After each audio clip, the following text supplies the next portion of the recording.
اعوذ باللہ من الشیطان الرجیم، بسم اللہ الرحمن الرحیم۔ شروع کرتا ہوں اللہ کے نام سے جو سمجھ دینے والا، غلطی معاف کرنے والا ہے۔ دادا کی وراثت میں اس کے یتیم پوتے پوتی کا حصہ ہوتا ہے کہ نہیں، اور اگر ہوتا ہے تو حصہ نہ دینے والے کون سا گناہ کریں گے؟ دادا کی وراثت میں اس کے یتیم پوتے پوتی کے حصہ کے معاملہ پر جانے سے پہلے ذرا سوچیں کہ کیا ایسا ہو سکتا ہے کہ اللہ تعالیٰ نے میت کی وراثت میں اس کے بیٹے اور بیٹی کا حصہ تو رکھ دیا ہو، مگر اس کے یتیم پوتے پوتی کو لاوارث ہی چھوڑ رکھا ہو؟ اس پر فطری جواب یقیناً یہی آئے گا کہ ہرگز نہیں۔ الحمدللہ۔ اب چلتے ہیں اللہ تعالیٰ کی کتاب القرآن کی طرف، دیکھنے اور سمجھنے کی کوشش کرتے ہیں کہ اللہ تعالیٰ کا اس معاملہ بارے کیا فرمانا ہے۔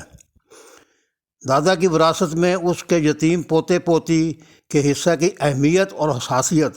کا اندازہ اس سے بخوبی لگایا جا سکتا ہے کہ سورۃ النساء کی آیت 7 سے اللہ تعالیٰ نے وراثتی معاملات پر بیان شروع کرتے ہی اگلی آیت 8 میں سب سے پہلے دادا کی وراثت میں اس کے یتیم پوتے پوتی کے حصے کے معاملہ کو ہی رکھا اور بیان فرمایا ہے، جس میں اللہ تعالیٰ کا فرمانا ہے: اذا جب حضر القسمت موجود ہوں تقسیم کے وقت، اولو القربہ قریبی رشتہ دار، والیتامہ اور یتیم، والمساکین اور مسکین اس کے، فارزقوہم پس دو انہیں، منہ اس میں سے، وقولوا لہم اور کہو ان سے، قولا معروفا بات معقول، یعنی ان کی حوصلہ افزائی کرو۔ اس بیان میں اللہ تعالیٰ کا بلا شبہ میت کے یتیموں اور مسکینوں کے بارے ہی فرمانا ہے، نہ کہ معاشرے کے یتیموں اور مسکینوں کے بارے، کیونکہ اس بیان میں اللہ تعالیٰ نے اذا حضر فرمایا ہے، نہ کہ اذا جاء، یعنی جب موجود ہوں فرمایا ہے، جب آ جائیں نہیں فرمایا۔ نیز معاشرے کے یتیموں کے معاملہ بارے سورۃ البقرہ کی آیت 220 میں اللہ تعالیٰ نے الگ سے بیان فرما رکھا ہے، جسے آخر میں بیان کریں گے انشاءاللہ۔ ابھی دادا کی وراثت میں اس کے یتیم پوتے پوتی کے حصے کے معاملہ کو آگے بڑھاتے ہوئے ایک بار پھر چلتے ہیں سورۃ النساء کی آیت 8 میں فرمائے گئے بیان کی طرف، جس میں اللہ تعالیٰ کا فرمانا ہے: جب موجود ہوں تقسیم کے وقت قریبی رشتہ دار اور یتیم اور مسکین تو انہیں اس میں سے دو۔ ذرا غور کریں، اس فرمان کی گہرائی میں جانے سے پتہ چلتا ہے کہ مرنے والے کی اگر اولاد نہ ہوگی تو مرنے والے کے والدین کی وراثت میں مرنے والے کا حصہ نہ ہوگا، اور اگر مرنے والے کی اولاد ہوگی تو مرنے والے کے والدین کی وراثت میں مرنے والے کا حصہ بھی ہوگا، جو اللہ تعالیٰ کے فرمان کے مطابق اس کے پیچھے رہ جانے والی اس کی اولاد کو دیا جائے گا، کیونکہ مرنے والے کے والدین کا ناطہ مرنے والے کی اولاد تک جاتا ہے، اور مرنے والے کی اولاد سے مرنے والے کے والدین کا ناطہ قائم رہتا ہے۔ اس سے یہ تو واضح ہو جاتا ہے کہ میت کی وراثت میں میت کے یتیموں یعنی میت کے فوت شدہ بیٹے کی اولاد اور میت کے مسکینوں یعنی میت کی فوت شدہ بیٹی کی اولاد کا حصہ تو ہوتا ہے، مگر یہ واضح نہیں ہوتا کہ کتنا حصہ ہوتا ہے۔ اس کے لیے ہم چلیں گے اسی صورت کی اگلی آیت 9 میں فرمائے گئے بیان کی طرف، اور اس میں اللہ تعالیٰ کا فرمانا ہے: چاہیے کہ وہ لوگ ڈریں اگر اپنے پیچھے چھوڑی ہوتی ناتواں اولاد، اندیشہ کریں ان پر، پس اللہ سے ڈریں اور سیدھی بات کہیں۔ بے شک آیت 9 میں فرمائے گئے بیان پر غور کرنے سے پتہ چلتا ہے کہ میت کی وراثت میں میت کے یتیموں اور مسکینوں کے حصہ کی مقدار مقرر کرنے کا اختیار اللہ تعالیٰ نے میت کی موجود اولاد یعنی وراثت تقسیم کرنے والوں کو دے کر انہیں ہدایت فرمائی ہے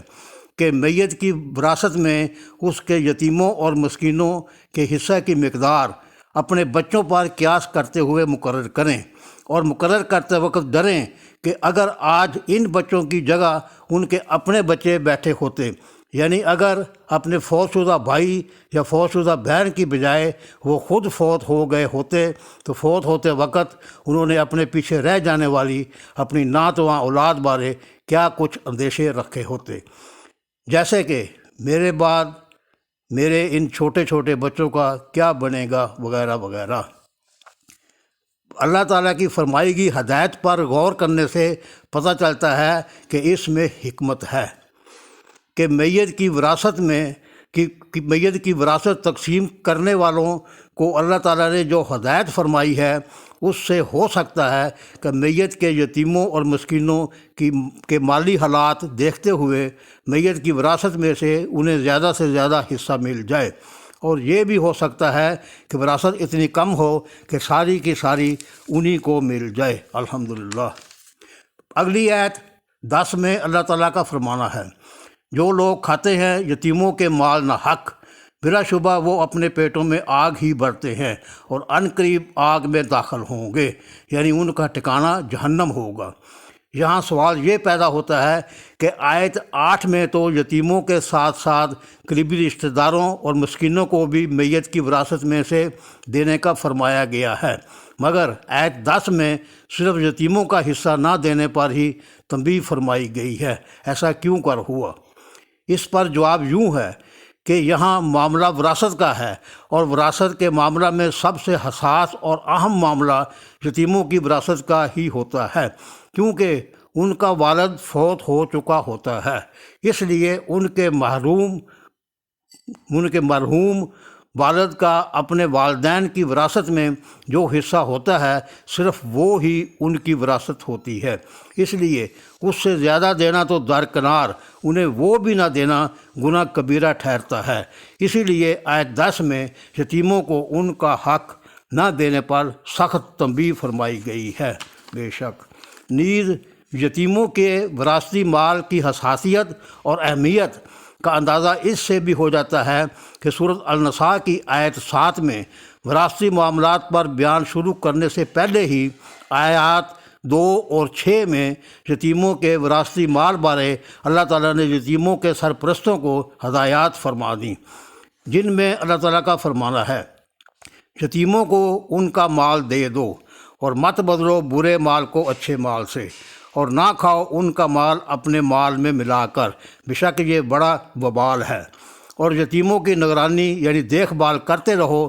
جب تک وہ نکاح کی عمر کو نہ پہنچے، یعنی جب تک وہ بالغ نہ ہو جائیں۔ پھر اگر ان میں ہوشیاری یعنی سمجھداری دیکھو تو ان کا مال ان کے حوالے کر دو، اور ان کی پرورش کے دوران ان کا مال ضرورت سے زیادہ نہ کھاؤ، اور نہ ہی حاجت سے پہلے یعنی بلا ضرورت کہ یہ بڑے نہ ہو جائیں، اور جسے حاجت نہ ہو وہ ان کے مال سے بچتا رہے، اور جو محتاج ہو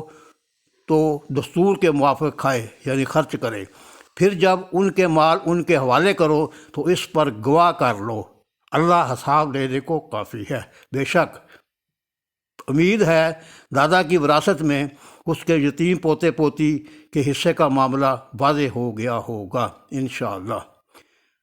اب چلتے ہیں معاشرے کے یتیموں کے معاملہ کی طرف۔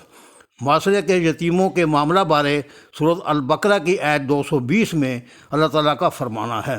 یتیموں کے بارے حکم پوچھتے ہیں یعنی فتویٰ پوچھتے ہیں، کہہ دو ان کے کام سنوارنا بہتر عمل ہے، اور اگر ان کا خرچ ملا لو یعنی ان کا خرچ تم اپنی طرف سے کر لو وہ تمہارے بھائی ہی ہیں، اور اللہ خرابی کرنے والے اور سنوارنے والے کو جانتا ہے، اور اگر اللہ چاہتا تو تم پر مشقت ڈالتا یعنی ان کی ذمہ داریاں تم پر فرض کر دیتا، بے شک اللہ زبردست تدبیر والا ہے۔